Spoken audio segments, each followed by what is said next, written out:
नमस्कार दोस्तों। स्वागत है आप सभी का हमारे YouTube चैनल आलोक ज्ञान गंगा में। मित्रों, हम हाजिर हैं मेरे पिया का 12वां भाग लेकर के। अगर आपने इस कहानी के पहले भागों को अभी तक आपने नहीं सुना है तो डिस्क्रिप्शन में मैंने उसका लिंक दे दिया है। इस भाग को सुनने से पहले, कहानी को पूरा समझने के लिए इसके पहले के भागों को अवश्य सुने। चलिए मित्रों, देर ना करते हुए कहानी को शुरू करते हैं। प्रेरणा को यकीन था कि जिसको उसने चुना है उसमें ज़रूर खास बात है, नहीं तो इस दुनिया की भीड़ में उसका दिल प्रतीक पर ही क्यों आता। प्रेरणा की नज़रों में प्रतीक के लिए सम्मान तो पहले भी था, मगर रितु की बात सुन करके प्रेरणा की नज़रों में अब प्रतीक के लिए सम्मान और भी बढ़ गया था।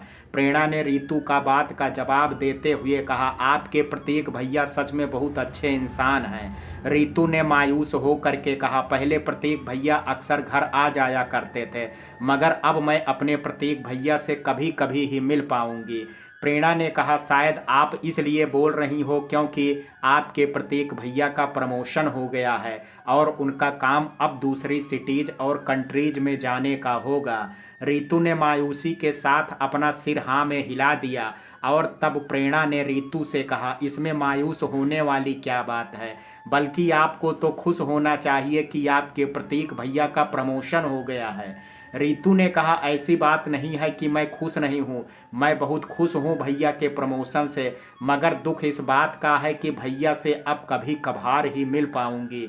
रितु ने अभी कहा ही था कि तभी उसका फ़ोन रिंग करने लगा और जब उसने फ़ोन की स्क्रीन पर देखा तो उसका चेहरे पर मुस्कान आ गई और उसने मुस्कुराते हुए अपनी माँ से कहा, माँ, प्रतीक भैया का फ़ोन है। रितु को यूं मुस्कुराते हुए देख करके प्रेरणा के चेहरे पर भी मुस्कान आ गई थी। रितु ने प्रतीक का फ़ोन पिक कर लिया और वह उससे बात करने लगी थी। रितु ने कुछ देर प्रतीक से बात की और फिर उसने मंजू आंटी को फ़ोन दे दिया था प्रतीक से बात करने के लिए।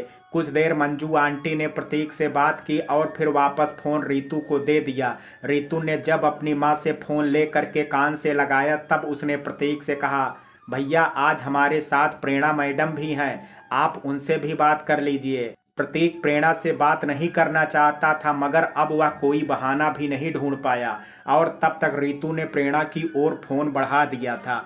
प्रेरणा प्रतीक से बात करने में संकोच कर रही थी, मगर वह भी रितु की बात को टाल नहीं पाई और रितु से फ़ोन ले करके उसने अपने कान से लगा लिया, मगर दोनों ही तरफ से खामोशी थी। प्रतीक सोच रहा था कि प्रेरणा पहले कुछ बोले और प्रेरणा सोच रही थी कि प्रतीक पहल पहले करे।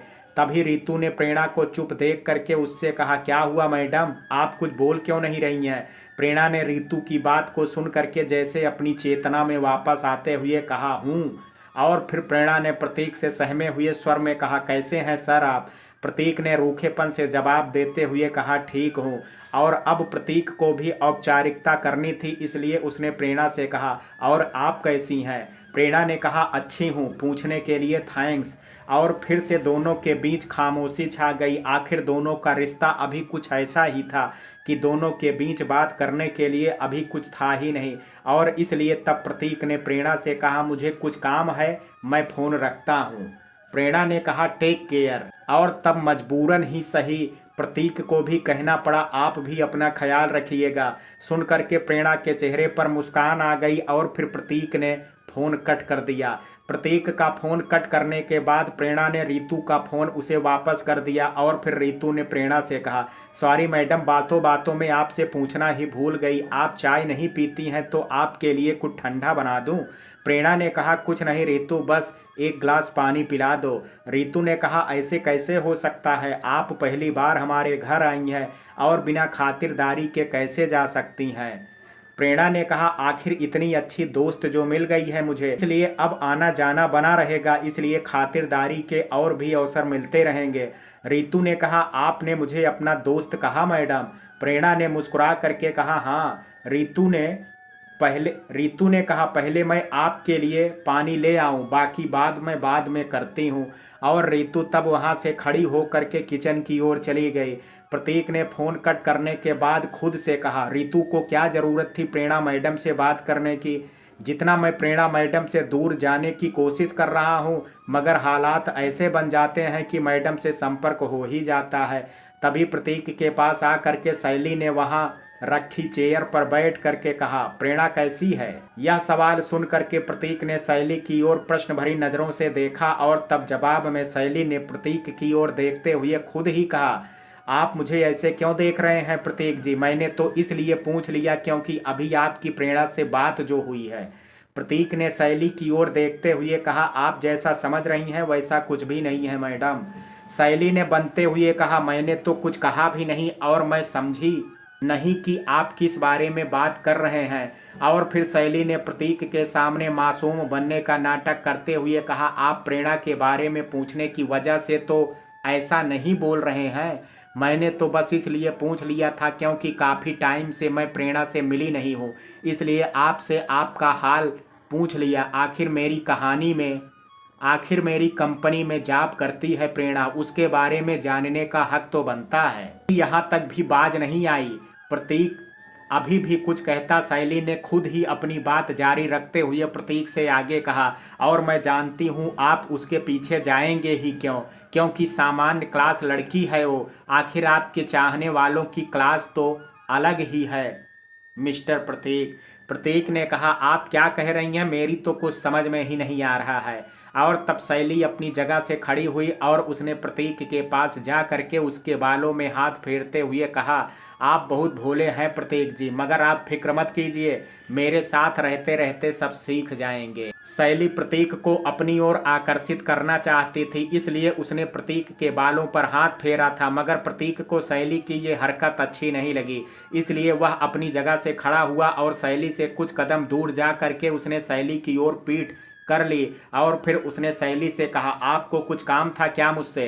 शैली भी बहुत बड़ी खिलाड़ी थी, उसे समझ आ गया था कि जिस पर उसकी नज़र है उसे हासिल करना इतना भी आसान नहीं है जितना वो समझ रही है। इसलिए उसने अपना दूसरा नाटक शुरू कर दिया और फिर प्रतीक के सामने जा करके उसने कहा, हमें कल सुबह क्लाइंट से मिलने जाना है, यही आपको बताने के लिए आई थी। प्रतीक शैली की ओर देखते हुए कुछ कहना चाहता था, मगर शैली की नज़रों में जैसे कुछ और ही चल रहा था, इसलिए प्रतीक ने उसकी ओर से अपनी नज़रें हटा ली और दूसरी ओर देखते हुए कहा, आपको परेशान होने की क्या ज़रूरत थी? आपने फ़ोन करके ही मुझे बता दिया होता। शैली ने कहा, बता तो सकती थी, मगर फिर सोचा कि आप कहीं बोर तो नहीं हो रहे हैं, इसलिए आपके पास ही चली आई। शैली ने ड्रामा करते हुए प्रतीक से आगे कहा, अगर आपको मेरा यहाँ आना अच्छा नहीं लगा तो मैं चली जाती हूँ। और शैली ने जाने के लिए अपने कदम बढ़ा भी दिए, मगर उसके कान प्रतीक की ओर थे और वह मन में कह रही थी, मैं जानती हूँ कि अब आप मुझे जाने नहीं दोगे, जल्दी मुझे रोकिए प्रतीक जी। और तभी प्रतीक की आवाज़ शैली के कानों में पड़ी, मेरा वो मतलब नहीं था मैडम, प्लीज़ आप मत जाइए। सुन करके शैली के चेहरे पर मुस्कान आ गई, आखिर उसकी योजना काम कर गई थी।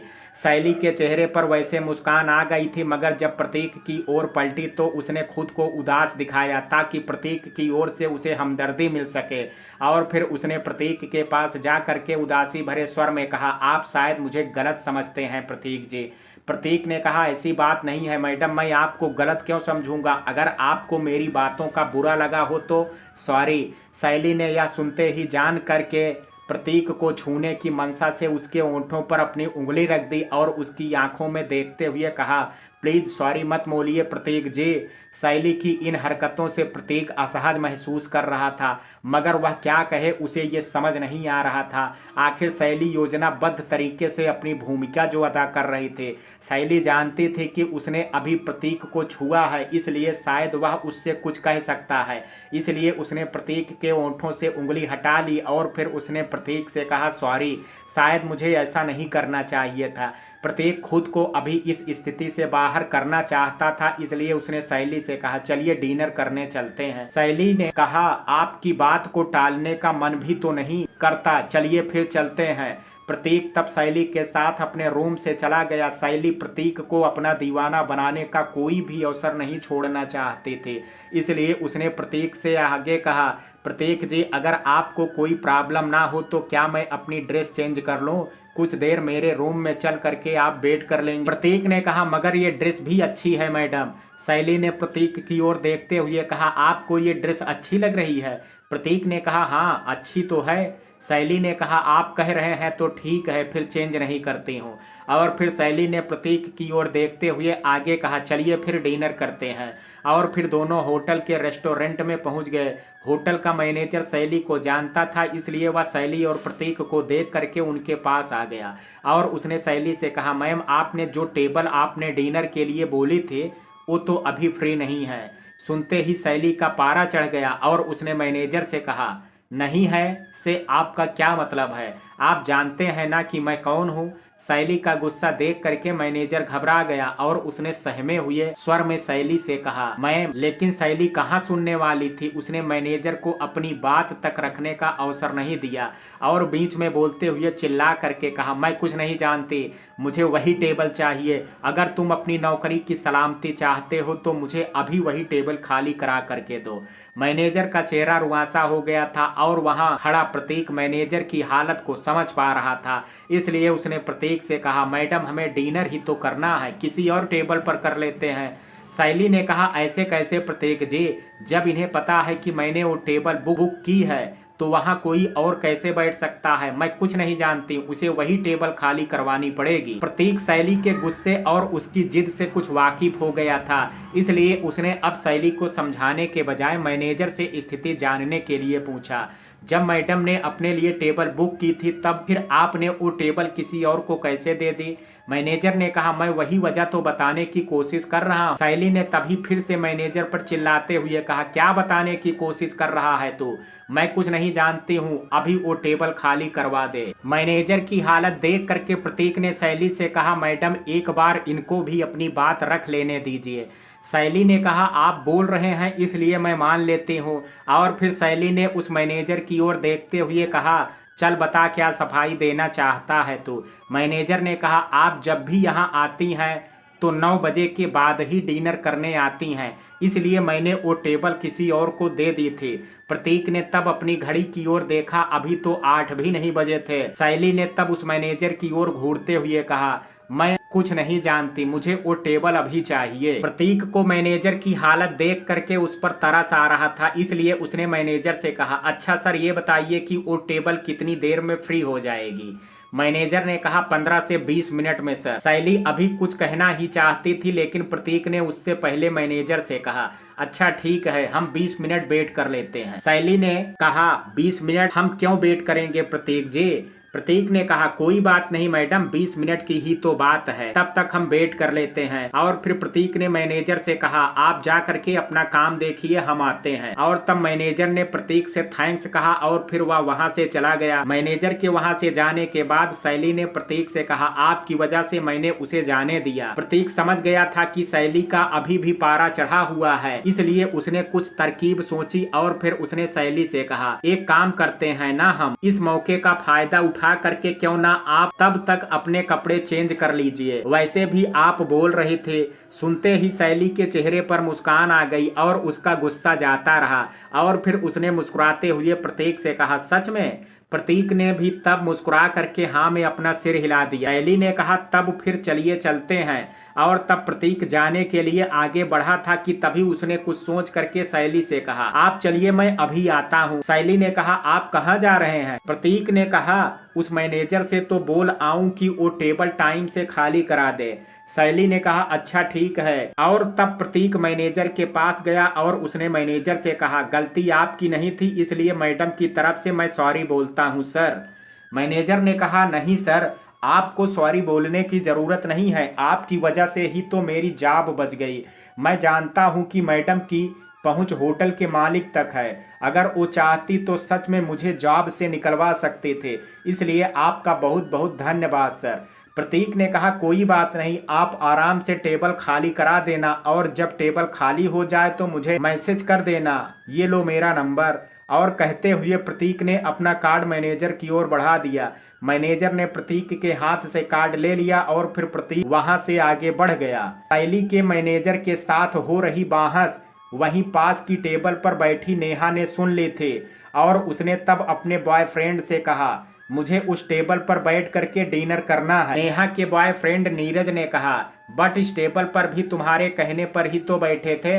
नेहा ने जिद करते हुए कहा, बट अब मुझे वहीं बैठ करके डिनर करना है। नीरज ने तब नेहा की ओर देखते हुए कहा, अच्छा ठीक है, अब हम वहीं बैठ करके डिनर करेंगे। और तब नीरज ने उसी मैनेजर को बुलाया और उससे कहा, मुझे वो टेबल चाहिए अभी। मैनेजर नीरज को अच्छी तरह से जानता था कि वह कितना बड़ा रईस ज़्यादा है और इसलिए सुन करके वह हिल गया था।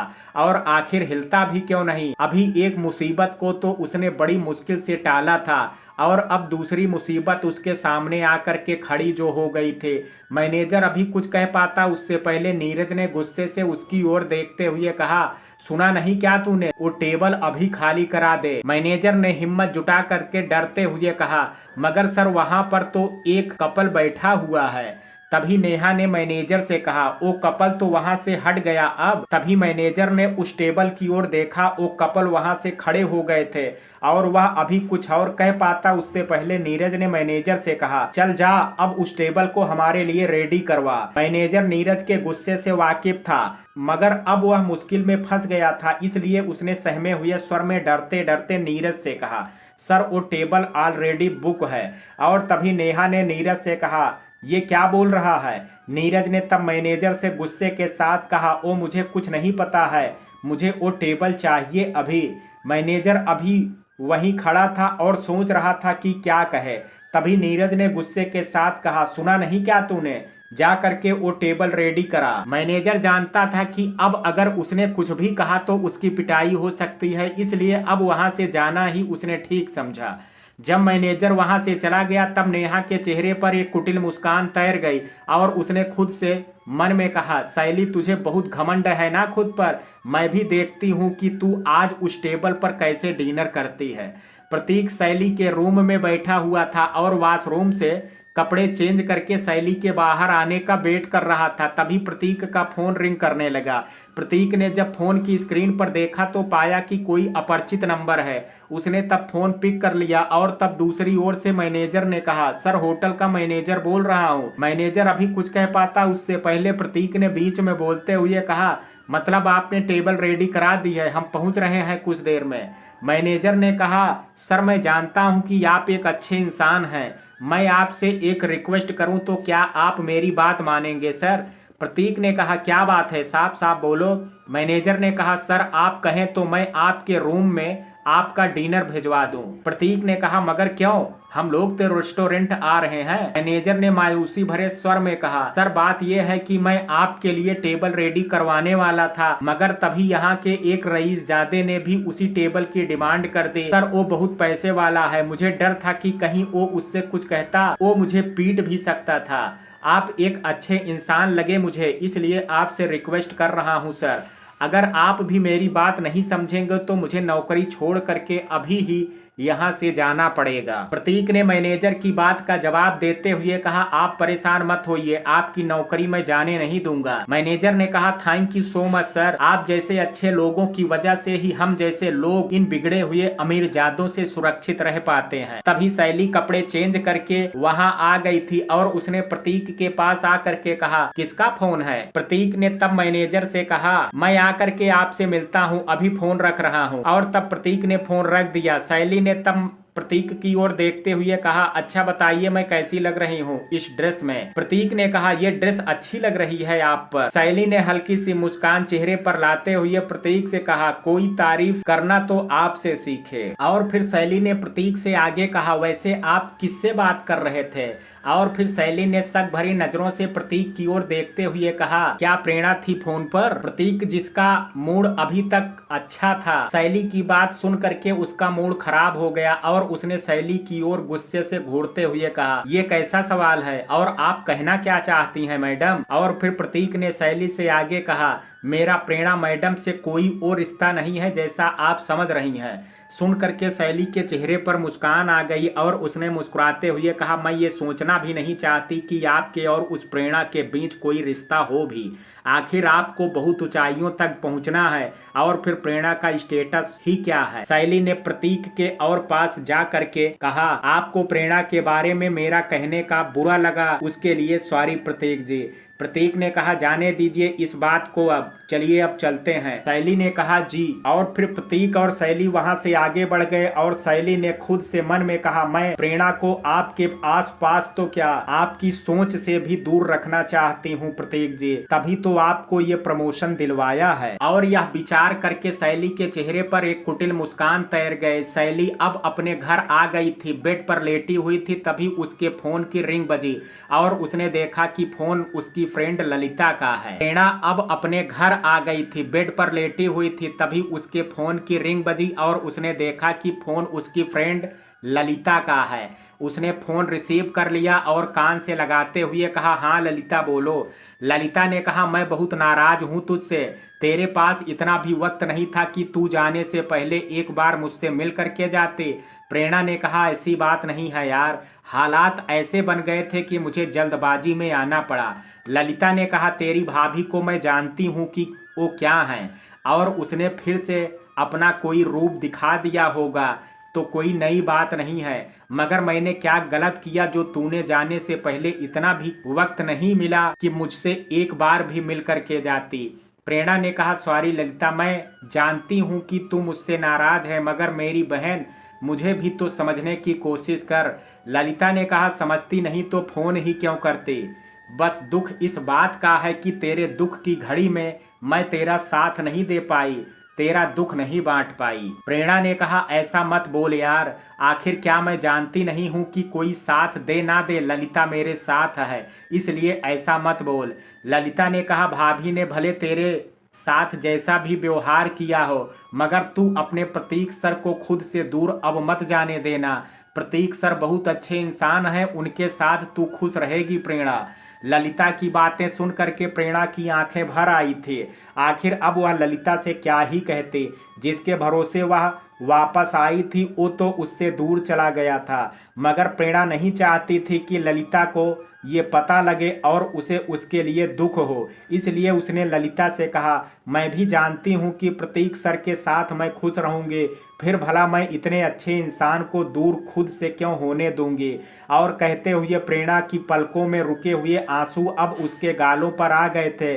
बेचारी अपनी अच्छी दोस्त के साथ भी अपना दुख भी नहीं बांट पाई थी। रेस्टोरेंट में अब वो टेबल साफ हो गई थी और नीरज ने तब नेहा से कहा टेबल रेडी हो गई है, चलो चल करके डिनर करते हैं। नेहा ने तब खुद से मन में कहा अब देखती हूँ शैली की कि कैसे डिनर कर पाती है उस टेबल पर। और फिर नेहा ने नीरज से कहा चलो डार्लिंग, और दोनों उस टेबल की ओर बढ़ने ही लगे थे कि तभी दोनों की नजरें उस टेबल पर पड़ी और जो उन दोनों ने देखा देख करके उन्हें झटका सा लगा।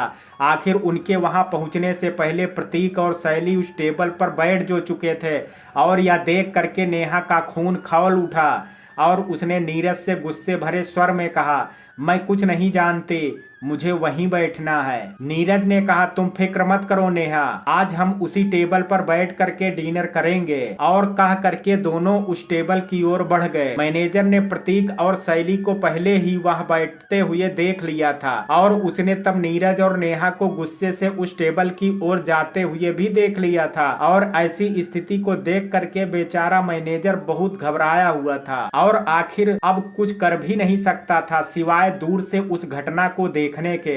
इसलिए वह एक जगह ओंट में खड़ा हुआ वहां घट रही घटना को देख रहा था। नीरज और नेहा दोनों अब उस टेबल के पास जा करके खड़े हो गए थे और तब नीरज ने कहा ये टेबल हमने बुक की है, आप दोनों कहीं और बैठ जाइए। शैली की नजर नीरज के साथ खड़ी नेहा पर पड़ गई थी और उसने तब नीरज की बात का जवाब देते हुए कहा आपसे पहले ये टेबल मैं बुक कर चुकी थी, इसलिए बेहतर होगा कि आप किसी और टेबल पर डिनर करें। नीरज ने आग बबूला हो करके कहा हमारी बेहतरी की बात करती है दो कौड़ी की लड़की, देखता हूँ। नीरज अभी आगे कुछ और कह पाता उससे पहले शैली प्रतीक का इशारा पा करके अपनी जगह से खड़ी हुई और उसने एक जोरदार थप्पड़ नीरज के गाल पर जड़ दिया। नेहा ने गुस्से से उफनते हुए शैली से कहा तेरी इतनी हिम्मत, और कह करके नेहा ने अपना हाथ शैली की ओर बढ़ा दिया, लेकिन शैली ने उसका हाथ पकड़ लिया और गुस्से से उसकी ओर घूरते हुए कहा इसे संभाल करके रख अपने पास। तो शैली के गुस्से को वो जानती ही होगी। और तभी नीरज ने गुस्से से अपना हाथ शैली की ओर बढ़ा दिया, लेकिन तभी प्रतीक ने एंट्री करते हुए उसका हाथ पकड़ लिया। प्रतीक ने नीरज का हाथ पकड़ करके उससे कहा, अपनी ये ताकत बचा करके रख, काम आएगी तुझे। नीरज ने गुस्से से लाल हो करके कहा, तेरी ये हिम्मत, तुझे पता नहीं है बच्चे कि मैं कौन। नीरज अपनी बात पूरी कह पाता उससे पहले प्रतीक ने एक जोरदार मुक्का नीरज के मुंह पर दे मारा और साथ ही प्रतीक ने नीरज का हाथ छोड़ करके एक किक उसके पेट पर मार दी। नीरज कराहते हुए झुक गया और फिर प्रतीक ने उससे कहा, शायद तू मुझे नहीं जानता, अगर जानता तो मुझसे पंगा लेने से पहले 100 बार सोचता। नीरज ने अपने पेट को पकड़ते हुए कहा, तूने मुझसे उलझ करके अच्छा नहीं किया। प्रतीक ने कहा, ये सोच कि तूने मुझसे पंगा ले करके अच्छा नहीं किया। अब जा यहाँ से, इससे पहले कि तेरी गर्लफ्रेंड के सामने तेरी और बेइज्जती हो जाए। और फिर शैली ने नेहा की ओर देखते हुए कहा, तूने फिर से मुझे हल्के में लेने की सोची नेहा। मैं तुझे फिर बता दूं कि मुझसे उलझने की तू कोशिश भी मत करना। नेहा अभी दबाव में थी और वह जान गई थी कि नीरज का प्रतीक के सामने क्या हाल हुआ है और आगे क्या हो सकता है, इसलिए उसने नीरज से कहा, नीरज अभी इनसे उलझने की ज़रूरत नहीं है, इन दोनों को क्या करना है वो आगे देखेंगे। शैली ने नेहा की ओर देखते हुए कहा, यह धमकी किसे दे रही है? अगर दम है तो अपने आशिक को बोल कि वह अभी मुकाबला करे प्रतीक जी से। नेहा ने कहा, आज तेरा पलड़ा भारी है शैली, इसलिए तू जो चाहे बोल सकती है, लेकिन तू ये मत समझना कि नेहा ने हार मान ली है। शैली ने कहा, मेरा मूड खराब हो जाए इससे पहले दफा हो जाए यहाँ से, मुझे तेरे मुंह नहीं लगना है। तभी नीरज हिम्मत करके सीधा खड़ा हुआ और उसने शैली की ओर देखते हुए कहा, बहुत मुंह चल रहा है तेरा ना, अब देख तू मैं तुम दोनों का क्या हाल करता हूँ। प्रतीक ने नीरज की ओर देखते हुए कहा, बुज़दिल लड़की से क्या बात कर रहा है? अगर हिम्मत है तो मुझसे 2-2 हाथ करके देख, अभी तेरी हिम्मत का पता लग जाएगा। नीरज पर अब खुद का कंट्रोल नहीं रहा और वह भूल गया था कि प्रतीक ने अभी उसके साथ क्या किया था और उसने प्रतीक पर वार करने के लिए अभी से हाथ उठा दिया, लेकिन प्रतीक ने अपना बचाव करते हुए नीरज के पैर पर अपने पैर से वार किया और नीरज नीचे जमीन पर जा गिरा और इस बार नीरज के मुंह से खून निकलने लगा था। और तब शैली ने नेहा से कहा, अपने आशिक की और हालत खराब होते हुए नहीं देखना चाहती है तो जा लेकर के इसे यहाँ से। और तब नीरज ने कराहते हुए कहा, सलामती की भीख तो अब तुम दोनों मांगोगे।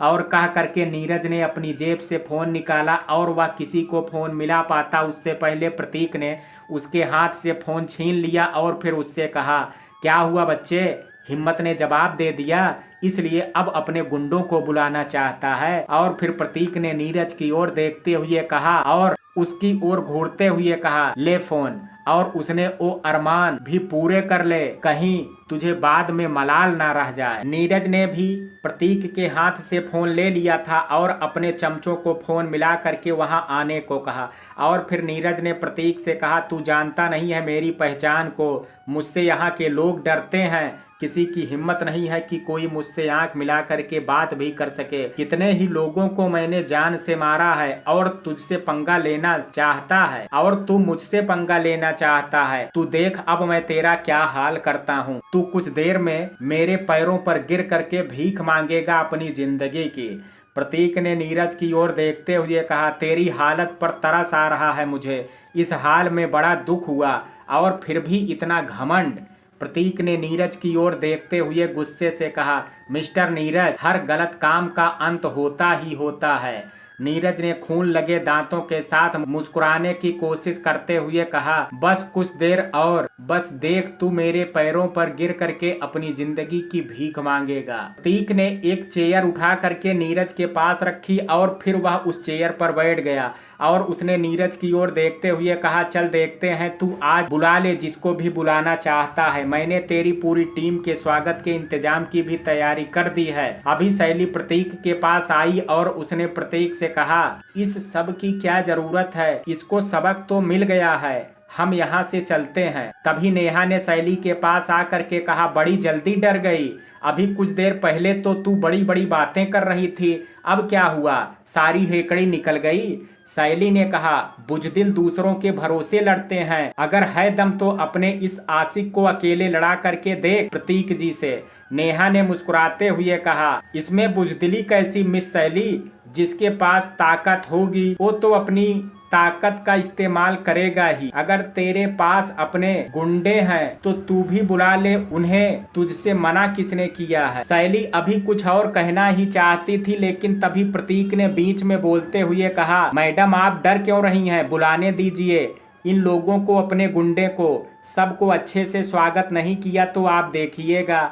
नेहा ने प्रतीक की बात सुन करके गुस्से से अपने दांत पीसते हुए प्रतीक की बात का जवाब देते हुए कहा, ये तो वक्त ही बताएगा कि कौन किसका स्वागत करता है। अभी वहां नीरज के गुंडे पहुंच गए और वह नीरज ने तब उन गुंडों से प्रतीक की ओर इशारा करते हुए कहा, ये बचने नहीं चाहिए। और फिर नीरज की बात सुन करके प्रतीक ने मुस्कुराते हुए कहा, मिस्टर नीरज, देर कर दी तेरे गुंडों ने यहाँ पहुँचने में। क्योंकि प्रतीक अपनी बात पूरी कह पाता उससे पहले नीरज ने बीच में बोलते हुए कहा, क्योंकि जरा अपनी नजरें उठा करके तो देख, जवाब खुद ब खुद मिल जाएगा। और जैसे ही नीरज ने अपनी नजरें उठा करके इधर उधर देखा, वह देख करके हिल गया था। नीरज के चेहरे के बदलते भावों को देख करके प्रतीक ने उससे कहा, क्या हुआ, तेरे चेहरे का रंग कैसे उड़ गया। प्रतीक ने फिर पुलिस इंस्पेक्टर से कहा, मैंने इसके गुनाहों का कबूलनामा आपको पहले ही सेंड कर दिया है, अब आप खुद ही डिसाइड कीजिए कि इसके साथ क्या करना है। इंस्पेक्टर ने अपने साथी पुलिस कर्मियों से कहा, नीरज और उसके साथियों को पकड़ लो। और फिर इंस्पेक्टर ने प्रतीक से कहा, थैंक यू मिस्टर प्रतीक, आपने पुलिस की काफ़ी मदद की है। प्रतीक ने कहा, थैंक्स की ज़रूरत नहीं है सर, एक जिम्मेदार नागरिक का फर्ज है कि वो मुजरिमों को पकड़ाने में पुलिस की मदद करे। जब पुलिस सभी को पकड़ करके ले गई तब होटल का मैनेजर प्रतीक के पास आया और उसने प्रतीक से कहा, आप जीनियस हैं सर। प्रतीक ने कहा, ऐसी कोई बात नहीं है, बस अपने काम को चतुराई के साथ करो, तब कोई भी जीनियस बन सकता है। उस दिन शैली प्रतीक की सूझबूझ से और भी इम्प्रेस हो गई थी। प्रतीक का मुंबई का दौरा खत्म हो गया था, आज की आखिरी शाम थी उसकी मुंबई में। रात का समय था, प्रतीक अपने होटल रूम में लेटा हुआ था। तभी उसके फ़ोन की रिंग बजी और उसने देखा कि फ़ोन उसकी माँ का है। माँ का फ़ोन देख करके प्रतीक ने फ़ोन पिक कर लिया और कुछ औपचारिक बातचीत होने के बाद प्रतीक की माँ सुनीता ने प्रतीक से कहा, और कितने दिन अपने बेटे से मिलने के लिए हमें इंतज़ार करना पड़ेगा। प्रतीक ने कहा, माँ हम प्लान करते हैं आने के लिए। सुनीता ने कहा, और वो प्लान कब बनेगा तुम्हारा। प्रतीक ने कहा, ऐसा नहीं है माँ कि हमें अपनों की याद नहीं आती, हमें भी अपनों की याद आती है माँ। सुनीता ने कहा, अगर तुम्हें याद आती तो इतने दिनों से घर आने की बात को तुम टाल नहीं रहे होते। सुनीता ने कहा प्रतीक से, तुम आज ही अपनी मैडम से बात करो और कल घर पहुँचो। प्रतीक ने कहा, कल माँ। सुनीता ने कहा, हाँ कल। प्रतीक ने कहा, ठीक है माँ, हम मैडम से बात करते हैं। और फिर कुछ देर बात करने के बाद प्रतीक ने फ़ोन कट कर दिया और शांति मैडम का नंबर डायल कर दिया। कुछ रिंग के बाद शांति मैडम ने प्रतीक का फ़ोन पिक किया और प्रतीक से कहा, हाँ प्रतीक बोलो। प्रतीक ने कहा, मैडम मुझे घर जाना है, क्या कुछ दिनों की छुट्टियां मिल सकती हैं मुझे। शांति मैडम ने कहा, कब जाना चाहते हो। प्रतीक ने कहा, माँ ने कल ही घर पहुँचने के लिए कहा है। शांति मैडम ने कहा, अच्छा ठीक है, कल से आप लीव ले लीजिए। प्रतीक ने कहा, thank you madam. Shanti madam ने कहा, वैसे इसकी ज़रूरत नहीं है। शांति मैडम ने प्रतीक से आगे कहा, फिर आप कल बेंगलोर आएंगे या फिर वहीं से दिल्ली के लिए निकल जाएंगे। प्रतीक ने कहा, मैं यहीं से निकलने की सोच रहा हूँ। शांति मैडम ने कहा, अच्छा ठीक है, फिर आप वहीं से निकल जाइए।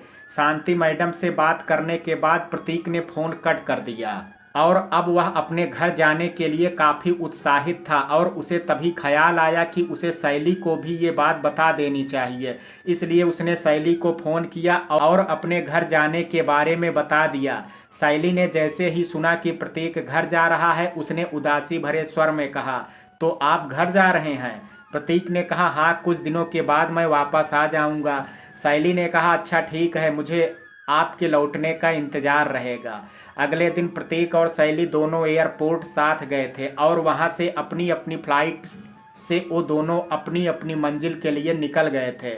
शांति मैडम ऑफिस में थी, तभी उनके पास उनकी दिल्ली वाली ब्रांच से फ़ोन आया और वहाँ के मैनेजर ने उनसे कहा, मैडम यहाँ के एक डिपार्टमेंट में कुछ दिनों से बहुत बड़ी गलतियाँ हो रही हैं और जिसका नुकसान कंपनी का हो रहा है। शांति मैडम ने गुस्से से कहा, और आप मुझे अब बता रहे हैं? मैनेजर, मैडम आपको इसलिए नहीं बताया था क्योंकि हमने सोचा था कि हम इसे ठीक कर लेंगे, और जब अभी भी ठीक नहीं हुआ तो आपको बताना मजबूरी बन गई थी। शांति मैडम ने कहा, अच्छा ठीक है, अब ये बताइए कि वो डिपार्टमेंट कहाँ से है। और तब मैनेजर ने शांति मैडम को उस डिपार्टमेंट के बारे में बता दिया। ये वही डिपार्टमेंट था जिसका इंचार्ज प्रेरणा थी। प्रेरणा के आने के बाद से यहाँ का डिपार्टमेंट पहले से भी अधिक प्रॉफिट दे रहा था और इसलिए शांति मैडम ने कुछ सोचा और फिर मैनेजर से कहा कि मैं यहाँ से अपना बेस्ट स्टाफ वहाँ कुछ दिनों के लिए भेज रही हूँ और मुझे उम्मीद है कि उस स्टाफ के वहाँ आने के बाद से आपका ये डिपार्टमेंट प्रॉफिट में ही रहेगा। मैनेजर ने कहा, thank you so much ma'am. Delhi के मैनेजर का फ़ोन कट करने के बाद शांति मैडम ने प्रेरणा को फ़ोन करके अपने ऑफिस रूम में आने को कहा। कुछ ही देर में प्रेरणा शांति मैडम के ऑफिस रूम में पहुंच गई थी। प्रेरणा को देख करके शांति मैडम ने प्रेरणा से कहा, बैठो प्रेरणा। प्रेरणा तब वहां रखी चेयर पर बैठ गई और फिर शांति मैडम ने प्रेरणा से आगे कहा, प्रेरणा आपको पता ही होगा कि हमारी एक ब्रांच दिल्ली में भी है। प्रेरणा ने कहा, जी मैम। शांति मैडम ने कहा, वहाँ के मैनेजर का मेरे पास अभी फ़ोन आया था और उन्होंने मुझे बताया कि वहाँ का डिपार्टमेंट नुकसान में चल रहा है और यह वही डिपार्टमेंट है जिसकी आप यहाँ पर इंचार्ज हैं और आपकी काबिलियत की वजह से यहाँ का डिपार्टमेंट प्रॉफिट में है और आपकी इसी काबिलियत को ध्यान में रखते हुए मैं ये चाहती हूँ कि आप कुछ दिनों के लिए दिल्ली जा करके वहाँ के भी डिपार्टमेंट को अपनी ही ऊंचाइयों तक पहुँचा दें जितना कि यहाँ का डिपार्टमेंट है। प्रेरणा ने कहा, थैंक यू मैम मुझ पर इतना भरोसा दिखाने के लिए, लेकिन मैम मैंने अकेले इतना अचीव नहीं किया है, प्रतीक सर का भी इसमें योगदान रहा है और फिर मैं दिल्ली कभी गई भी नहीं हूँ। शांति मैडम ने कहा, जानती हूँ कि आप दोनों ही बहुत काबिल हैं और आप फिक्र मत कीजिए, आपके प्रतीक सर शायद आज दिल्ली पहुँच गए होंगे। वो कुछ दिनों के लिए लीव लेकर के अपने घर गए हैं, इसलिए ज़रूरत पड़ने पर आप प्रतीक की मदद ले सकती हैं, मैं प्रतीक को बोल दूंगी। प्रेरणा को जब पता लगा कि प्रतीक दिल्ली में है तब उसने तुरंत अपनी सहमति व्यक्त करते हुए शांति मैडम से कहा कि ठीक है मैम, मैं जाने के लिए रेडी हूँ, आप बताइए मुझे कब निकलना है दिल्ली के लिए। शांति मैडम ने प्रेरणा की ओर देखते हुए कहा, अगर आप आज निकल सकती हैं तो आज निकल जाओ, नहीं तो कल भी जा सकती हो। प्रेरणा ने कहा, मैम मैं आज ही निकल जाती हूँ। शांति मैडम ने मुस्कुरा करके कहा, गुड। और फिर शांति मैडम ने प्रेरणा से आगे कहा, फिर आप अपने जाने की तैयारी शुरू करो, मैं आपके जाने का और दिल्ली में रुकने का इंतजाम करती हूँ। प्रेरणा फिर वहां से चली गई और उसने फ्लाइट पर रुक करके दिल्ली जाने के लिए अपना सामान पैक करने लगी। जब प्रेरणा ने अपने जाने की सारी तैयारी कर ली तब वह जाने से पहले एक बार संध्या से मिलने के लिए गई और उसने संध्या के फ्लाइट के पास पहुंच करके डोर बेल बजा दी। संध्या ने तब जा करके डोर ओपन किया और सामने प्रेरणा को देखा तो हैरानी के साथ कहा, तुम इस वक्त यहाँ, आज ऑफिस नहीं गई क्या? प्रेरणा ने संध्या की ओर देखते हुए कहा, ऑफिस गई थी दीदी, ऑफिस से ही आई हूँ। दरअसल बात यह है कि मैडम मुझे कुछ दिनों के लिए दिल्ली भेज रही हैं। संध्या ने हैरानी व्यक्त करते हुए कहा, दिल्ली? मगर क्यों? प्रेरणा ने कहा, वहाँ के काम में कुछ कमी है शायद, इसलिए मैडम चाहती हैं कि मैं वहाँ जा करके वो कमी ठीक करूँ और कुछ दिन दिल्ली में ही रहूँ।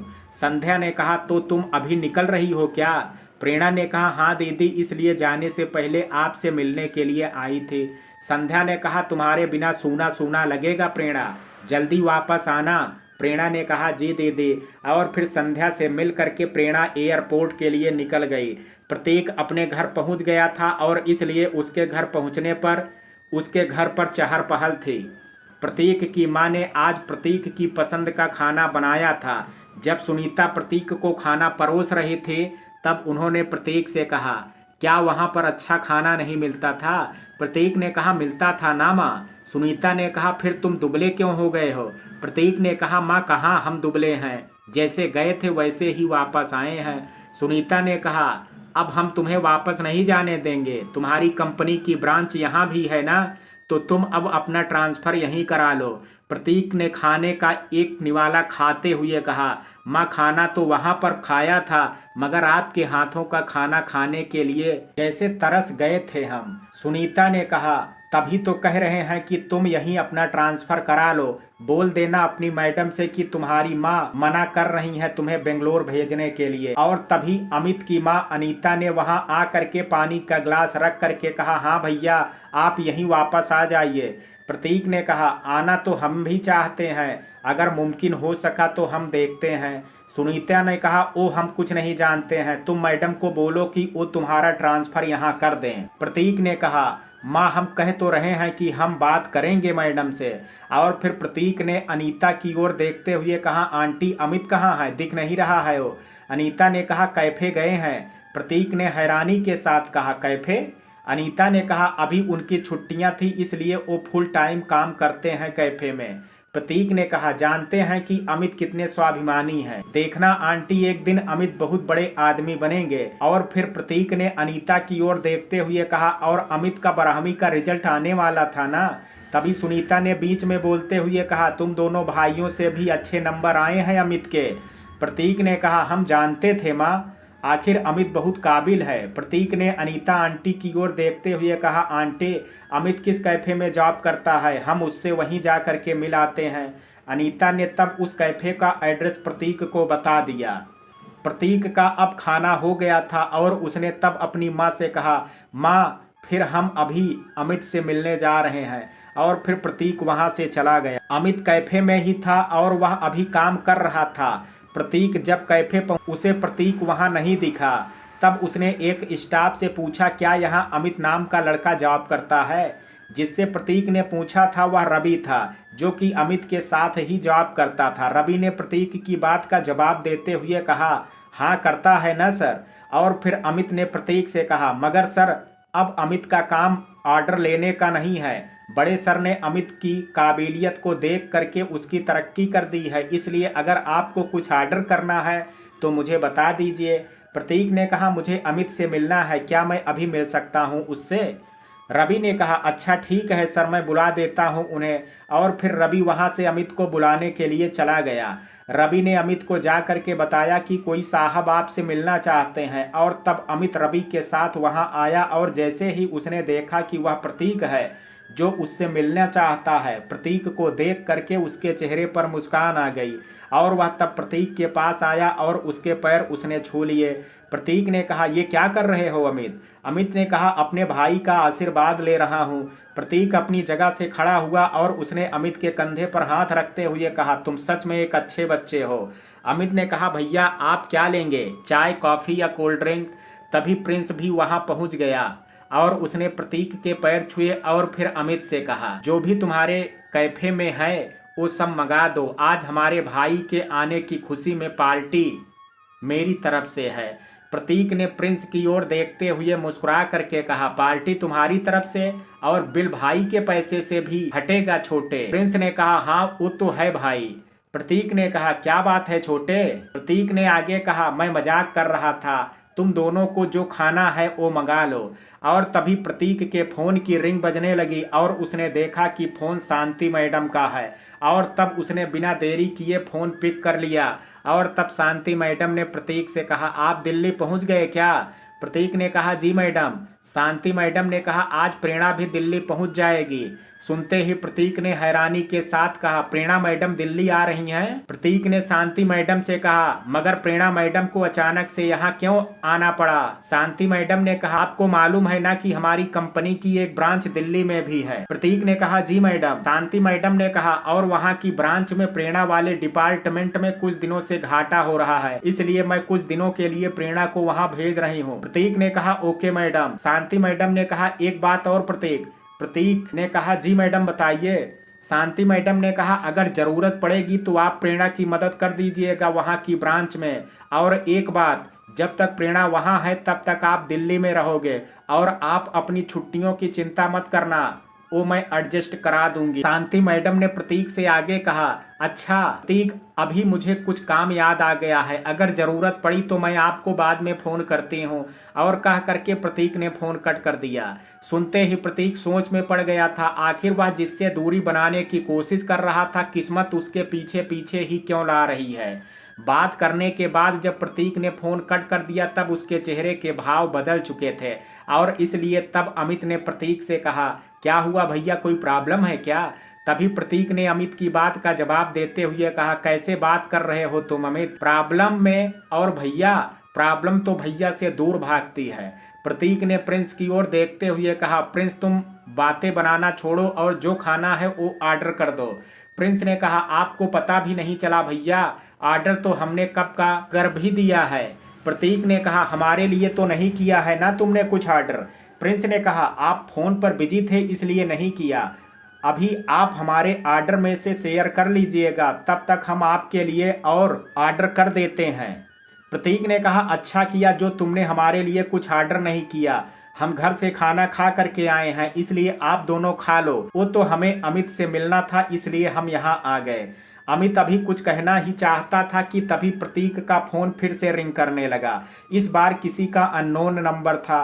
प्रतीक ने फोन पिक कर लिया और तब दूसरी तरफ से किसी लड़की ने उदासी भरे स्वर में कहा, सर मेरा फोन खराब हो गया है, मेरे पास मैडम का नंबर नहीं है, प्लीज आप मैडम को फोन करके बोल दीजिए कि मैं दिल्ली एयरपोर्ट पर पहुंच गई हूं। वह लड़की कोई और नहीं बल्कि प्रेरणा थी। प्रतीक ने प्रेरणा की आवाज़ पहचान ली थी इसलिए उसने प्रेरणा से कहा, ऑफिस वालों की तरफ से आपको लेने वहाँ कोई नहीं पहुँचा अब तक। प्रेरणा ने कहा, नहीं सर, मैं कब से बाहर खड़ी वेट कर रही हूँ, मेरी नेम प्लेट किसी के हाथ में नहीं दिखी, मेरे साथ वाले पैसेंजर भी सभी जा चुके हैं, मैं किसी और के फ़ोन से आपसे बात कर रही हूँ। प्रतीक ने कहा, आप किस जगह खड़ी हैं। प्रेरणा ने तब अपनी लोकेशन प्रतीक को बता दी और तब प्रतीक ने प्रेरणा से कहा, अच्छा ठीक है, फिर आप वहीं रुकिए, मैं मैडम को फ़ोन करके बोलता हूँ, वो किसी को भेज देंगी। प्रतीक की बात सुन करके प्रेरणा की आंखों में आंसू आ गए थे। उसे उम्मीद थी कि प्रतीक कहेगा कि आप फिक्र मत कीजिए, मैं आ रहा हूं आपको लेने के लिए, मगर प्रतीक ने तो उसे झूठा दिलासा भी नहीं दिया। प्रतीक ने कह करके फ़ोन कर दिया और प्रेरणा ने जिस लड़की से फ़ोन लिया था बात करने के लिए उसे उसका फ़ोन लौटाते हुए कहा, थैंक यू मैम। उस लड़की ने प्रेरणा से फ़ोन ले करके कहा, इट्स ओके, और फिर वो लड़की प्रेरणा से फ़ोन ले करके वहाँ से आगे बढ़ गई।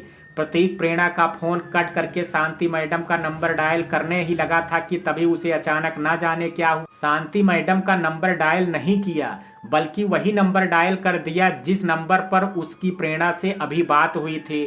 कुछ रिंग के बाद दूसरी तरफ से जब नंबर पिक कर लिया गया तब प्रतीक ने उस लड़की से कहा, अभी जिनसे मेरी बात हुई थी क्या प्लीज़ आप मेरी उनसे बात करा सकती हैं, प्लीज़ मैम। तभी दूसरी तरफ से उस लड़की ने कहा, प्रतीक भैया। प्रतीक को भी तब पहचानते हुए देर नहीं लगी, वह लड़की कोई और नहीं बल्कि रोहित की बहन रिया थी और इसलिए तब प्रतीक ने कहा, रिया। रिया ने कहा, जी भैया मैं रिया ही बात कर रही हूँ। प्रतीक ने कहा, तुम वहाँ क्या कर रही हो। रिया ने कहा, शादी में गई थी एक जगह भैया, वहीं से वापस आ रही हूँ। प्रतीक ने कहा, तुम कैसे आने वाली हो एयरपोर्ट से। रिया ने कहा, कैब से। क्यों, क्या हुआ। प्रतीक ने कहा, ओ मैं बाद में बताता हूँ, पहले प्लीज़ तुम मुझे उनसे बात कराओ जिन्होंने कुछ देर पहले तुम्हारे फ़ोन से मुझसे बात की थी। रिया ने कहा, आप फ़ोन कट मत कीजिएगा भैया, मैं उनके पास जा करके आपकी बात कराती हूँ।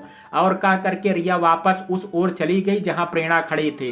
प्रेरणा के पास जा करके रिया ने प्रेरणा की ओर फ़ोन बढ़ाते हुए कहा, प्रतीक भैया आपसे बात करना चाहते हैं। रिया के मुंह से प्रतीक भैया सुन करके प्रेरणा को अजीब लगा, मगर अभी उसने रिया से कुछ कहा नहीं और फ़ोन रिया से ले करके कान से लगाते हुए कहा, जी सर। प्रतीक ने कहा, मैंने शांति मैडम को फ़ोन नहीं किया है, आप वहीं रिया के साथ रुकिए, मैं आपको लेने के लिए आ रहा हूँ। प्रतीक की बात सुन करके आंखें तो प्रेरणा की इस बार भी भर आई थे, मगर इस बार उसकी आंखों में खुशी के आंसू थे और उसने तब अपनी आंखों के किनारों को पोंछते हुए प्रतीक से कहा, thank you sir, thank you so much. Pratik ने कहा, इसकी ज़रूरत नहीं है, आप रिया को फ़ोन दीजिए। और फिर प्रेरणा ने रिया को फ़ोन दे दिया और तब प्रतीक ने रिया से कहा, रिया तुम प्रेरणा मैडम के पास ही रुको, मैं आप दोनों को लेने के लिए वहीं आ रहा हूँ। रिया ने कहा जी भैया, और कह करके प्रतीक ने फोन कट कर दिया। प्रतीक ने फोन कट करने के बाद प्रिंस और अमित से कहा, आप दोनों भाई आराम से खाओ, सॉरी हम अभी आप दोनों के साथ नहीं रुक पाएंगे, हमें कुछ अर्जेंट काम है इसलिए हमें अभी जाना होगा। प्रतीक ने अमित और प्रिंस से कहा और फिर वह वहां से चला गया। प्रतीक के वहां से जाने के बाद अमित ने प्रिंस से कहा, भैया को सबकी फिक्र रहती है। प्रतीक का फोन कट होने के बाद प्रेरणा और रिया एक जगह जा करके बैठ गई और प्रतीक के आने का वेट करने लगी। तभी रिया ने प्रेरणा से कहा, सॉरी मुझे नहीं पता था कि आप प्रतीक भैया की फ्रेंड हैं। प्रेरणा ने कहा, कोई बात नहीं, और भला जब आप मुझसे कभी मिली ही नहीं तो आपको कैसे पता होगा कि मैं और प्रतीक सर एक ही कंपनी में जॉब करते हैं। रिया ने उत्सुकता के साथ पूछा, आप और भैया बेंगलुरु में साथ में जॉब करते हैं? प्रेरणा ने कहा, हाँ। रिया ने कहा, आप यहाँ घूमने के लिए आई हैं? प्रेरणा ने कहा, आई तो ऑफिस के काम से ही हूँ, मगर घूमना भी हो ही जाएगा। एक्चुअली मैं केरल से हूँ, इस तरफ पहली बार ही आई हूँ। रिया ने कहा, मैम आप सच में केरल से हैं? बहुत खूबसूरत जगह है केरल, मेरा बहुत मन है वहाँ घूमने जाने का, मगर कभी मौका ही नहीं मिला। मैंने बोला भी रोहित भैया को, मगर फिर भी हम वहाँ जा नहीं पाए। प्रेरणा ने कहा, रोहित जी वही ना जो प्रतीक सर के दोस्त हैं? रिया ने कहा, जी रोहित भैया और प्रतीक भैया दोनों बेस्ट फ्रेंड हैं। आप मिली हैं रोहित भैया से? प्रेरणा ने कहा, कुछ दिन पहले बेंगलोर गए थे ना रोहित जी, तब मिली थी मैं उनसे। प्रेरणा ने इतनी देर रिया से बात कर ली थी, मगर कंफ्यूजन में थी कि रिया प्रतीक की बहन है या फिर रोहित की, और अपने इसी कंफ्यूजन को दूर करने के लिए उसने रिया से पूछ ही लिया, सॉरी रिया, लेकिन मैं अब तक ये नहीं समझ पाई कि आपके भैया कौन हैं, प्रतीक सर या फिर रोहित जी? रिया ने कहा, आप मेरे भाई की बात कर रही हैं तो वो रोहित भैया हैं, वैसे मेरे दोनों ही भैया हैं। प्रतीक भैया बहुत अच्छे हैं मैम, उन्हें सबकी फिक्र रहती है। रिया की बात सुन करके प्रेरणा ने खुद से मन में कहा, सिवाय मेरे। प्रेरणा को खोया हुआ देख करके रिया ने प्रेरणा से कहा, क्या हुआ मैम? प्रेरणा ने कहा, आपने कहा ना कि आपने प्रतीक भैया को सबकी फिक्र रहती है, इसलिए उनके बारे में ही सोच रहे थे। और फिर प्रेरणा ने विषय बदलते हुए रिया से आगे कहा, आप भी दिल्ली में रहती हैं? रिया ने कहा, हाँ। प्रेरणा ने कहा, कौन सी क्लास में पढ़ती हैं आप? रिया ने कहा, इस बार 12वीं के एग्जाम दिए हैं मैम। रिया का जवाब देना मजबूरी बन गया था, मगर वह इस टॉपिक पर बात ज़्यादा नहीं करना चाहती थी, क्योंकि उसे डर था कि कहीं प्रेरणा उसकी 12वीं के मार्क्स के बारे में ना पूछ लें और उसकी बेइज्जती हो जाए। वजह यह थी कि रिया पढ़ने में ज़्यादा अच्छी नहीं थी, बस पास हो जाती थी। प्रेरणा ने रिया की ओर देखते हुए कहा, मतलब अब आप कॉलेज में आ गई हैं, बहुत बहुत शुभकामनाएं आपको एक नई शुरुआत के लिए। रिया ने कहा, थैंक यू मैम। और तभी प्रेरणा ने अपना अगला प्रश्न फिर से पढ़ाई के बारे में पूछ लिया, वैसे कॉलेज जाने के लिए एक्साइटेड तो होंगी आप? रिया ने कहा, बहुत एक्साइटेड हूँ मैम।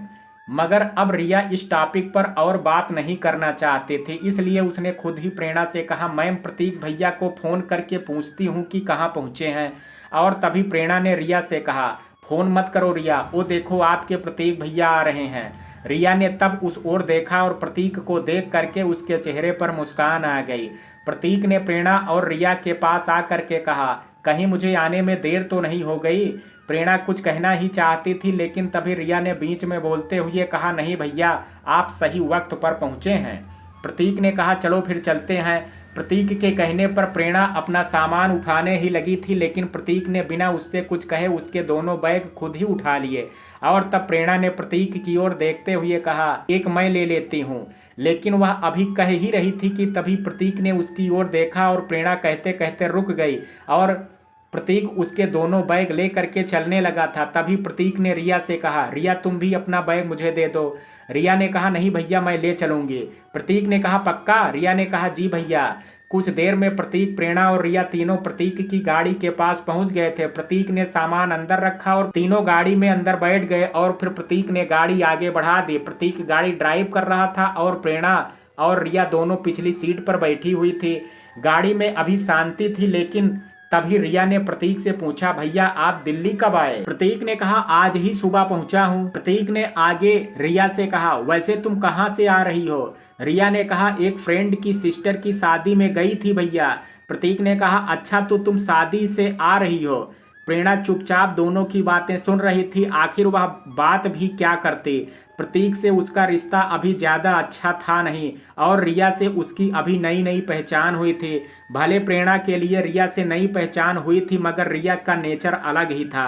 उसने प्रेरणा को शांत देख करके कहा, मैम आप भी कुछ बोलिए ना। रिया की बात सुन करके प्रेरणा सोच में पड़ गई कि आखिर वह क्या कहे, लेकिन तभी रिया ने फिर खुद ही प्रेरणा से कहा, अच्छा मैम आपको कौन से गाने पसंद हैं, न्यू या फिर ओल्ड सॉन्ग? प्रतीक के सामने बोलने में प्रेरणा असहज महसूस कर रही थी, इसलिए वह कुछ कहने में संकोच कर रही थी। मगर अब रिया ने पूछ ही लिया था तो उसे जवाब देना ही था, इसलिए उसने रिया से कहा, हार्ट टचिंग सॉन्ग। और तभी रिया ने भी मुस्कुरा करके कहा, मुझे भी। और फिर रिया ने प्रतीक से कहा, भैया मैडम की पसंद के गाने लगाइए ना।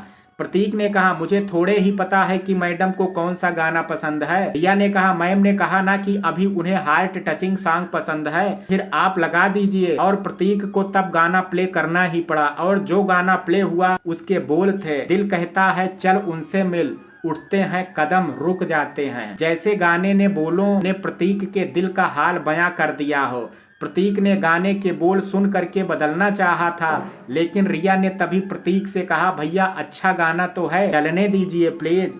और फिर रिया ने प्रेरणा की सहमति लेने के लिए उससे पूछ लिया, अच्छा है ना गाना मैम? रिया की बात के जवाब में अब प्रेरणा क्या ही कहे, वह सोच रही थी। लेकिन तभी रिया ने फिर से प्रेरणा से पूछा, मैम अगर अच्छा नहीं लग रहा है तो गाना चेंज कर देते हैं। प्रेरणा ने तभी गाड़ी चला रहे प्रतीक की ओर देखा और फिर रिया से कहा, अच्छा है ना गाना, चलने देते हैं। रिया ने तब मुस्कुराते हुए कहा, मैंने तो पहले ही कहा था कि अच्छा गाना है।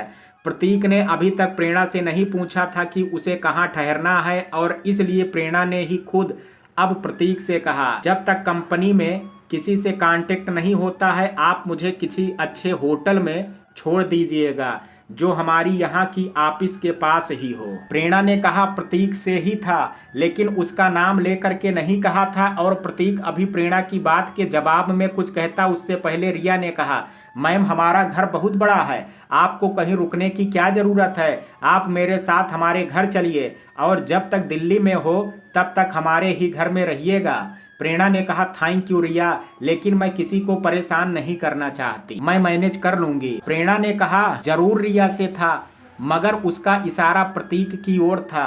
आखिर जो बात रिया ने उससे कही थी उसे अपेक्षा थी कि प्रतीक और वो साथ में काम करते हैं और एक दूसरे को काफ़ी अच्छी तरह से जानते भी हैं, और इसलिए अगर प्रतीक उससे कहता अपने घर में रुकने के लिए तो उसे कितना अच्छा लगता और उसे इस बात की कितनी खुशी होती कि ये वह बयां नहीं कर सकते थे। मगर प्रतीक ने इस बार प्रेरणा की बात के जवाब में कुछ नहीं कहा था और रिया ने ही तब प्रेरणा की बात का जवाब देते हुए कहा, मैम इसमें परेशानी कैसी, बल्कि मुझे अच्छा लगेगा कि आप हमारे घर में रुकी हैं। और तभी प्रतीक ने रिया के घर के सामने गाड़ी रोक दी और रिया ने देखा कि उसका घर आ गया है और उसने तब प्रेरणा से कहा, मैम देखिए हमारे घर को, क्या इतने बड़े घर में आपके रहने के लिए जगह भी नहीं होगी? प्रेरणा ने कहा, घर के बड़ा छोटा होने से फर्क नहीं पड़ता है रिया, फर्क पड़ता है कि उसमें रहने वालों के दिल कितने बड़े हैं और यकीनन आपका दिल बहुत बड़ा है। थैंक यू रिया, लेकिन मैं रुक नहीं पाऊंगी, सॉरी। प्रेरणा ने इस बार ही जो कहा था उसका इशारा प्रतीक की ओर ही था और अगर प्रतीक में समझ होगी तो उसे समझ जाना चाहिए कि प्रेरणा उससे क्या कहना चाह रही थी। रिया ने कहा, प्लीज सॉरी मत बोलिए, कोई बात नहीं मैम। और फिर रिया ने प्रेरणा से आगे कहा, खाना करके तो जा ही सकती है ना आप? प्रेरणा ने कहा, इसे मैं एक्सेप्ट करती हूँ मगर आज नहीं, आज मुझे रुकने को देखना है, इसलिए फिर कभी आप मुझे इनवाइट करोगी तो मैं जरूर आऊंगी। रिया ने कहा, पक्का ना? प्रेरणा ने मुस्कुरा करके कहा, पक्का। और फिर रिया ने प्रतीक से कहा, फिर भैया आप मैम को छोड़ करके आइएगा। प्रतीक ने कहा, आज तो नहीं आ पाऊंगा रिया। रिया ने कहा, लेकिन बाद में वक्त निकाल करके आइएगा जरूर। प्रतीक ने कहा, अच्छा ठीक है। प्रतीक ने फिर रिया का सामान गाड़ी से उतारा और फिर रिया से कहा, तुम्हारा सामान अंदर तक रखवा दूं? रिया ने कहा नहीं भैया, आप मैम को टाइम से छोड़ दीजिएगा, मैं ले जाऊंगी, गुड नाइट भैया। और फिर रिया ने प्रेरणा से कहा गुड नाइट मैम। प्रेरणा ने भी रिया को गुड नाइट कहा। प्रतीक वापस अपनी सीट पर बैठ गया था और उसने गाड़ी आगे बढ़ा दी। रिया जब अपने घर में अंदर पहुंची तब रोहित ने उसे देख करके कहा आ गई तुम, मगर फोन करके क्यों नहीं बताया, कोई तुम्हें लेने के लिए आ जाता। रिया ने कहा प्रतीक भैया के साथ आई हूं मैं, वो ही मुझे छोड़ करके गए हैं। रोहित ने हैरानी के साथ कहा प्रतीक छोड़ करके गया है तुम्हें, मगर प्रतीक कब आया दिल्ली? रिया ने कहा आपके इतने अच्छे दोस्त हैं प्रतीक भैया और आपको ही नहीं पता है कि प्रतीक भैया कब आए हैं? भैया कहीं आप मुझसे मजाक तो नहीं कर रहे हैं? रोहित बताना नहीं चाहता था कि रिया को उसके और प्रतीक के बीच झगड़ा हो गया है, इसलिए उसने बात टालते हुए कहा तुम अब जाओ आराम करो, सफर से आई हो। और कह करके रोहित वहां से आगे बढ़ गया। रिया ने रोहित को जाते हुए देख ही रही थी और कुछ सोच में पड़ गई थी, मगर तभी उसने रोहित से कहा भैया माँ पापा कहाँ हैं? रोहित ने कहा वो किसी इनविटेशन में गए हैं, कुछ देर में आ जाएंगे। और कह करके रोहित वहां से चला गया और रिया वहां से अपने रूम की ओर चली गई। जैसे जैसे गाड़ी आगे बढ़ रही थी प्रेरणा की उदासी बढ़ती जा रही थी और अब उसकी आंखों में यह सब सोच करके आंसू आ गए थे कि आखिर प्रतीक ने एक बार औपचारिकता में भी उससे नहीं पूछा कि मैम आप मेरे साथ मेरे घर चलिए। प्रेरणा ने फिर खुद को किसी तरह समझाया और उसने आंसू पोंछ लिए। रास्ते में एक जगह प्रेरणा की नज़र एक मोबाइल शॉप पर पड़ी और उसने प्रतीक से कहा सर मेरा फ़ोन खराब हो गया है, क्या आप मोबाइल शॉप पर कुछ देर के लिए गाड़ी रोक सकते हैं? प्रतीक ने कहा ओके। प्रतीक ने मोबाइल शॉप के बाहर गाड़ी रोक दी और फिर प्रेरणा ने प्रतीक से कहा मुझे मोबाइल फोन्स के बारे में ज़्यादा पता नहीं है, क्या आप मेरी हेल्प कर देंगे सर? प्रतीक ने कहा जी। और फिर प्रतीक ने गाड़ी का गेट खोला और गाड़ी से बाहर उतर गया। अब प्रेरणा भी गाड़ी से बाहर आ गई थी और फिर दोनों वहां से शॉप की ओर बढ़ गए। प्रिंस अपनी माँ के साथ उसी मोबाइल शॉप के बाहर से गुजर रहा था, तभी उसने अपनी माँ से कहा माँ चलो आपके फोन का कवर चेंज करा देते हैं, खराब हो गया है। सुनीता ने कहा ज्यादा समय तो नहीं लगेगा बेटा। प्रिंस ने कहा नहीं माँ, हम जानते हैं कि आपको आज घर जा करके भैया की पसंद का खाना बनाना है, जिनके लिए आप अभी शॉपिंग करने आई हैं। सुनीता ने कहा अगर ज़्यादा समय नहीं लगेगा तो चलो जल्दी से कवर खरीद लो, फिर घर चलते हैं। और फिर तब प्रिंस अपनी माँ के साथ उसी शॉप की ओर बढ़ गया जहां प्रेरणा और प्रतीक पहले से थे। प्रतीक प्रेरणा के पास ही खड़ा था और प्रेरणा अपने लिए फोन पसंद कर रही थी। तभी प्रतीक ने देखा कि उसकी माँ और भाई भी उसी शॉप में आ रहे हैं और तब प्रतीक प्रेरणा से नजरें बचा करके उन दोनों की ओर चला गया। प्रतीक ने अपनी माँ और भाई के पास जा करके कहा माँ आप यहाँ? प्रिंस ने तब बीच में बोलते हुए प्रतीक की बात का जवाब देते हुए कहा भैया माँ के फोन का बैक कवर खराब हो गया है, मैं माँ को वही दिलवाने के लिए आया था। प्रतीक अभी अपनी माँ और भाई से बात कर रहा था, तभी दूसरी ओर प्रेरणा ने एक फोन को पसंद कर लिया था और उसने प्रतीक की सहमति के लिए बिना दूसरी ओर देखे उससे पूछा सर ये फोन आपको कैसा लगा? प्रेरणा को लगा था कि प्रतीक उसके पास ही खड़ा है, वह नहीं जानती थी कि प्रतीक वहां से जा चुका है, इसलिए उसने पूछ लिया था। मगर अब जब प्रतीक की ओर से उसे कोई जवाब नहीं मिला तब उसने पलट करके उस ओर देखा जहाँ प्रतीक खड़ा था और अब प्रतीक को वहां ना पा करके प्रेरणा इधर उधर देखने लगी। तभी उसकी नजर उस ओर चली गई जहां प्रतीक खड़ा था और उसने तब फोन दिखा रहे सेल्समैन से कहा सर मुझे फोन लेना है, आप रखिएगा मत, मैं बस उन सर को बुला करके अभी आती हूँ। प्रेरणा ने प्रतीक की ओर इशारा करते हुए कहा था और कह करके वह उस ओर चली गई जहां प्रतीक खड़ा था। प्रतीक का चेहरा अभी दूसरी ओर था और वह अभी अपनी माँ और भाई से बात कर रहा था, इसलिए प्रेरणा वहीं प्रतीक के पास चुपचाप खड़ी हो गई और प्रतीक की बात खत्म होने का वेट करने लगी।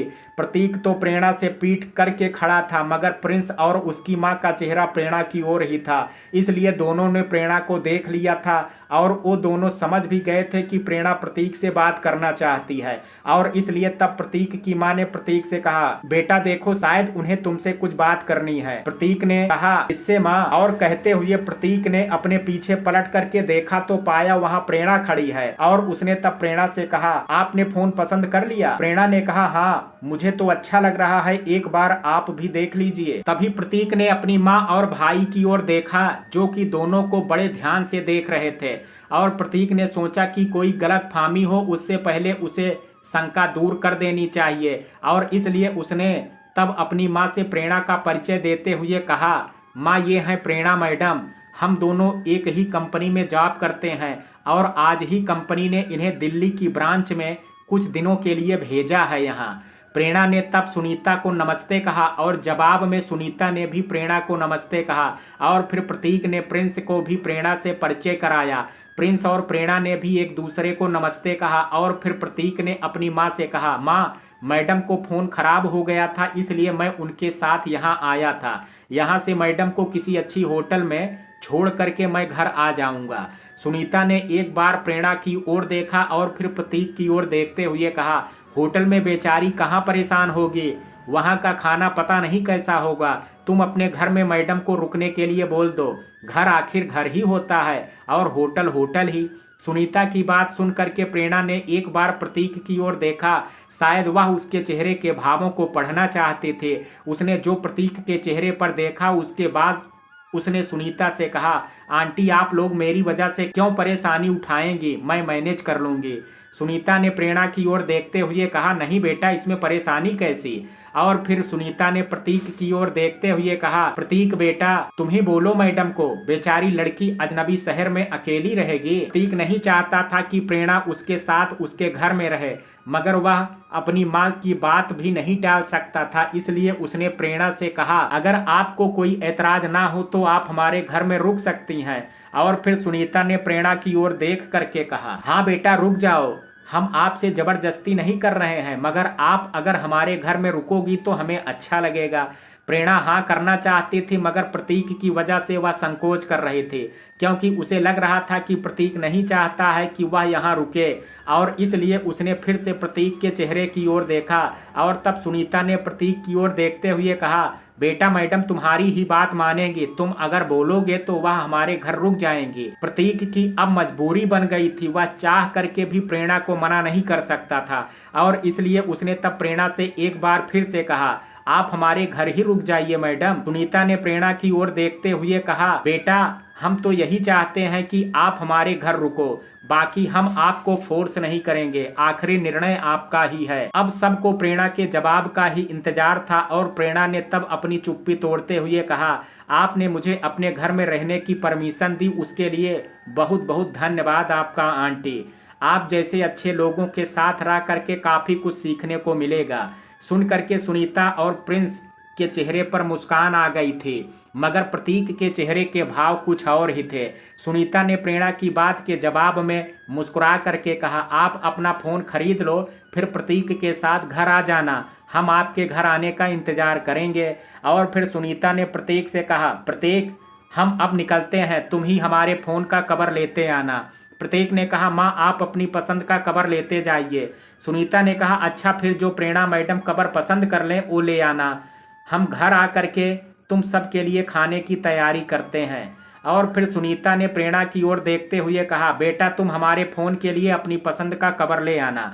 प्रेरणा ने कहा, अगर आपको पसंद नहीं आया तो? सुनीता ने प्यार से कहा, आपकी पसंद का कवर हमें पसंद आ जाएगा। और कह करके सुनीता ने प्रिंस के साथ वहां से चली गई। मित्रों कहानी के इस भाग में आज इतना ही, शेष कहानी कल सुनेंगे भाग 13 में। कहानी का ये भाग आपको कैसा लगा, आप अपनी राय मुझे कमेंट बॉक्स में ज़रूर दीजिएगा। वीडियो पसंद आया हो तो वीडियो को लाइक शेयर, अगर चैनल पर पहली बार विजिट कर रहे हैं तो कृपया चैनल को सब्सक्राइब करना ना भूलें। कल मिलते हैं कहानी के शेष भाग के साथ, तब तक के लिए जय हिंद जय भारत।